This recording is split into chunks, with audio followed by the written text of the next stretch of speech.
Ngayon araw, isang tanong ang umiikot sa isip ng maraming defense watchers at mga kababayan nating sumusubaybay sa modernisasyon ng hukbong dagat, isasama ba ng Japan ang Harpoon missile sa posibleng transfer ng Abukuma class sa Pilipinas? Kung oo, malaking boost ito sa ating naval firepower. Pero kung hindi, handa ba tayo sa magiging epekto nito? Sa video na ito, himayin natin ang posibilidad, ang mga hadlang, at ang mga pwedeng alternatives na pwedeng tahakin ng Philippine Navy.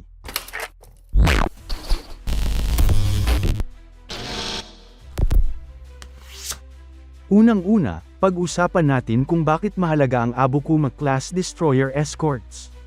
Hindi ito basta lumang barko lang. Oo, medyo may edad na sila, pero subok na ang platform na ito, maaasahan sa anti-submarine warfare, patrol, at higit sa lahat, may kakayahan sa anti-ship operations. At dito papasok ang pinakamainit na issue, ang kanilang kasalukuyang armas, ang Harpoon anti-ship missile. Ang Harpoon ay isang subsonic skimming missile na matagal nang ginagamit ng maraming bansa, kabilang na ang Japan. Kilala ito sa reliability at effectiveness nito laban sa surface targets. Sa madaling salita, kahit hindi ito ang pinakamodernong missile ngayon, deadly pa rin ito sa tamang paggamit. Pero eto ang problema, hindi Japan ang may final say kung ililipat nila ito sa Pilipinas. Dahil ang Harpoon ay gawa ng Estados Unidos, kailangan ng approval ng US government bago ito mailipat sa ibang bansa. Kahit pa sabihin nating malapit ang relasyon ng Pilipinas sa US, at isa tayong major non-NATO ally, hindi automatic ang approval. Oo, may mataas na chance na pumayag ang US, lalo na't align tayo sa kanilang strategic interests sa Indo-Pacific. Pero hindi lang ito ang hurdle. Mas malaking tanong, gusto ba ng Japan na ibigay ang Harpoon missiles? Sa ngayon, kahit pa unti-unti nang lumilipat ang Japan sa mas bagong missiles tulad ng Type 90, may natitira pa silang mga barko na gumagamit ng Harpoon. At dahil sa lumalalang security situation sa rehiyon, posible na gusto nilang itago ang kanilang stock bilang war reserve. Sa madaling salita, kahit may approval mula US, kung ayaw ng Japan magbigay, wala rin. Ngayon, kung sakaling dumating ang Abukuma-class sa Pilipinas nang walang kasamang Harpoon missiles, ano ang mangyayari? Hindi naman pwedeng floating museum lang ang mga barko. Kailangan nila ng credible anti-ship capability. At dito papasok ang tatlong pangunahing options na nakikita ng mga defense analysts. Option 1, bumili ng bagong Harpoon missiles mula sa US. Ito ang pinakadiretsong solusyon. Kung sanay na ang platform sa Harpoon system, mas madali ang integration. Hindi na kailangang baguhin ng malaki ang combat system ng barko. Pero may catch. Ang bagong variant ng Harpoon, tulad ng Block 2, ay unti-unti nang pinapalitan ng US ng mas modernong missiles. Ibig sabihin, baka bumili tayo ng system na papalabas na sa frontline service. Hindi naman ito totally bad, effective pa rin ang Harpoon. Pero kung long-term ang pag-uusapan, baka hindi ito ang pinaka-future-proof na option. Option 2, bumili ng Japanese-made Type 90, SSM-1B, missiles. Ito ang pinaka-interesting na option. Ang Type 90 ay modernong anti-ship missile na ginagamit na ngayon ng Japan sa kanilang newer ships. Subsonic din ito pero may improved guidance systems at mas advanced targeting capability kumpara sa older missiles. Bukod dito, may strategic advantage ang pagpili nito. Kung bibili tayo ng missile mula sa Japan, parang sinasabi natin na seryoso tayo sa defense partnership natin sa kanila. Hindi lang tayo tumatanggap ng tulong, nakikipag-collaborate tayo. At kung sakaling sa future ay kumuha pa tayo ng Japanese-built ships, malaking plus kung compatible na ang missile systems natin. Pero syempre, may tanong din dito, papayag ba ang Japan na i-export ito? Dahil kahit na lumuwag na ang kanilang defense export policies, may mga limitasyon pa rin lalo na sa advanced systems. Option 3, Naval Strike Missile, NSM, mula Norway via USFMS. Ito ang pinakamodernong option sa tatlo.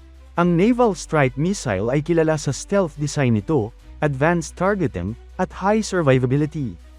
Ito ang ginagamit ng US Navy sa ilang modern ships nila, lalo na sa mga littoral combat ships. Kung ito ang pipiliin, siguradong tataas ang lethality ng Philippine Navy. Pero hindi lahat ay advantages. Ang Abukuma class ay hindi naman cutting edge pagdating sa combat systems. Kaya may possibility na magkakaroon ng integration challenges. Hindi ito plug and play na parang USB. Kailangan ng upgrades, modifications, at syempre, budget. Ngayon, kung tatanungin, alin ba ang pinaka-practical? Kung titimbangin natin ang cost, compatibility, at strategic value, maraming analysts ang nakatingin sa option 2, ang Japanese Type 90 missiles. Bakit? Dahil ito ang nagbibigay ng balance sa capability at diplomacy. Hindi lang tayo nag-upgrade ng armas, kundi pinapalalim din natin ang relasyon sa isang key regional ally. Pero may isa pang angle na dapat pag-isipan. Ang Philippine Navy ay kasalukuyang gumagamit ng South Korean Sea Star missiles.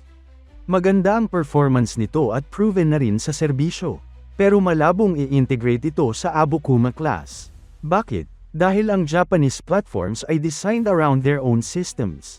Hindi basta-basta maglalagay ng ibang missile lalo na kung hindi ito originally compatible.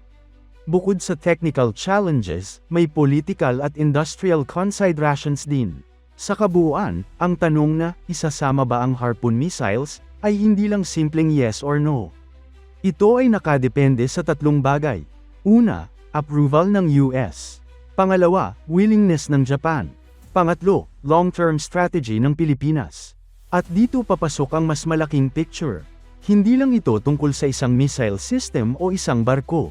Ito ay tungkol sa direksyon ng Philippine Navy. Magpapatuloy ba tayo sa dependency sa iba't ibang suppliers na iba-iba ang systems? O magfo-focus tayo sa interoperability at long-term partnerships? Ang desisyon na gagawin sa Abukuma class ay posibleng maging blueprint ng future acquisitions natin. Kung titignan natin ang current geopolitical situation, lalo na sa West Philippine Sea, hindi na luxury ang modern naval capability. Necessity na ito. Kailangan natin ng credible deterrent. Hindi para makipaggera, kundi para maiwasan ito. Kaya kung sakaling dumating ang Abukuma class na walang Harpoon missiles, hindi ito failure. Isa itong opportunity. Opportunity para pumili ng mas akmang system. Opportunity para i-align ang ating Navy sa long-term vision. At opportunity para patatagin ang alliances na kritikal sa ating national security. Sa huli, ang tanong ay hindi lang, may missile ba o wala? Ang tunay na tanong ay, handa ba ang Pilipinas na gumawa ng tamang desisyon para sa kinabukasan ng ating hukbong dagat? Dahil ang mga desisyong ginagawa ngayon, lalo na sa modernisasyon, ay may epekto hindi lang sa susunod na taon, kundi sa susunod na dekada. Kaya mga kababayan, bantayan natin ang development na ito.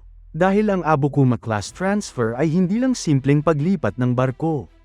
Ito ay isang strategic move na pwedeng magbago sa landscape ng Philippine Navy. At kung tama ang magiging desisyon, maaaring ito na ang simula ng mas malakas, mas modern, at mas handang hukbong dagat ng Pilipinas.